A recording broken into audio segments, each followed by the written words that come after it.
ingrediente que vai deixar os pães sem glúten e leite macios e volumosos. E esse ingrediente na verdade ele é um nome, mas tem vários tipos, tá? São os purês. Nossa, Gabriela, purê? Sim. Gente, esse ingrediente aqui é sensacional. Se você souber usar do jeito certo, você transforma qualquer pão em uma perfeição. Até rimou, olha só que legal. Por quê? Porque o purê, ele é úmido, então ele traz essa umidade para as nossas massas. E a gente tem vários tipos, né? A gente vai falar sobre alguns aqui na live. Então, você pode usar, por exemplo, o mais usado, purê de batata doce. Purê de batata doce, purê de inhame, que tem a Aparecida, né, que adora o purê de batata doce, para usar nos pães. O pão de batata doce com nozes do curso é o preferido dela, não é não, Aparecida? E ela também usa purê de inhame nesse mesmo pão. Por quê? Porque quando a gente trabalha com purês, a gente tem várias opções e a gente, na maioria deles, pode substituir um pelo outro. Aí a gente tem, então, batata doce, inhame, batatinha inglesa, né? Purê de batatinha inglesa, purê de macaxeira, certíssima, Gardênia. Macaxeira, né? Aipim, mandioca. Tem purê de cará, não sei se vocês já usaram purê de cará, mas também fica uma delícia. Purê de batata baroa, né? Também chamada de mandioquinha salsa. Pode ser usado também purê de cenoura, purê de abóbora, purê de várias coisas. Inclusive de banana, purê de banana da terra, pão com purê de banana da terra e carne seca. Pensa nesse sabor. Um pão de purê de banana da terra com carne seca desfiada dentro. Pelo amor de Deus, hein? Delícia! E além do purê, que tem uma função parecida que a gente pode usar também, é a biomassa de banana verde. Tiveram umas pessoas que me perguntaram essa semana sobre o uso da biomassa de banana verde nas receitas sem glúten. E sim, você pode usar biomassa de banana verde. No lugar do purê, sim, se tem um pão seu que leva purê, pode substituir a mesma quantidade por biomassa de banana verde. Quais são as vantagens, os benefícios de a gente usar purê ou a biomassa de banana verde em nossas receitas? Primeiro é o valor nutricional, né? A gente vai agregar muitos nutrientes, muitas vitaminas, minerais, muita coisa boa para nossa receita, muito nutriente. Além disso, tem um componente da maioria desses purês e da biomassa de banana verde que chama amido resistente. Né? O contrário do que o nome diz, o amido resistente não é um carboidrato, ele é uma fibra. Ele se comporta de uma maneira muito similar à fibra.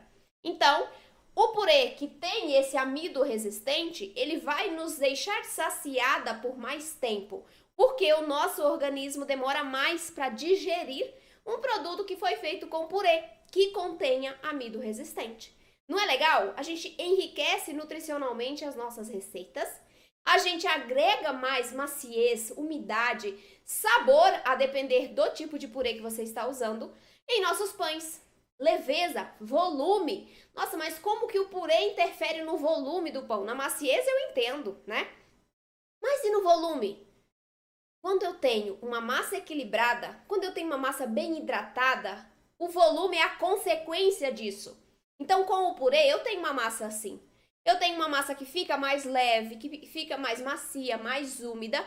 Consequentemente, o meu fermento vai trabalhar melhor dentro da massa e eu consigo fermentar mais esse pão. Eu tenho um pão mais alto, mais leve, mais macio, mais úmido, mais fofinho.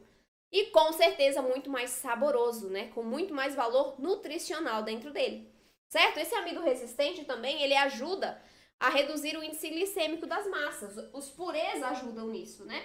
Vou escrever aqui para vocês verem, é amido resistente. Depois, se vocês quiserem entender melhor sobre isso, vocês pesquisem aí, coloquem amido resistente no Google que vocês vão entender melhor sobre isso, tá?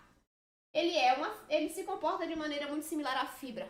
Então, ele trabalha do mesmo jeito que a fibra no nosso organismo, trazendo mais saciedade. Uma fatia de pão, gente, que leve purê e outras farinhas mais nutritivas, te sacia pela manhã inteira. Eu sou a prova disso porque eu como pão todo dia.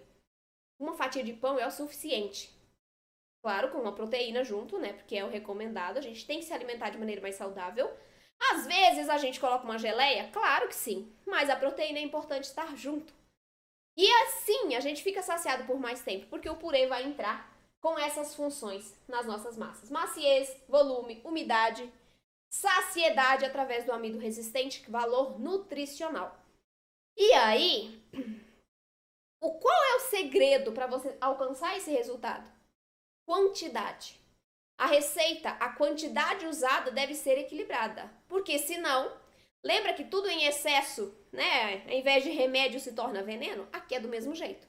Se você pesa a mão na quantidade de purê na sua receita de pão, o que vai acontecer com ele? Vai ficar com a massa pesada, úmida demais, pegajosa, porque eu tenho excesso de purê. O purê, ele tem farinha ali dentro dele também, né?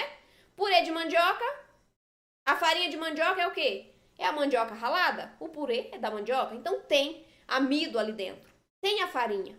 Se a gente coloca em excesso esse purê na nossa receita, a gente vai pesar a massa. E aí, em vez de você ter um pão leve, macio, volumoso, você vai ter um pão baixinho e embatumado. Aquele pão pesado, aquela massa esquisita, tá? Então, a quantidade é muito importante para que vocês alcancem esse resultado.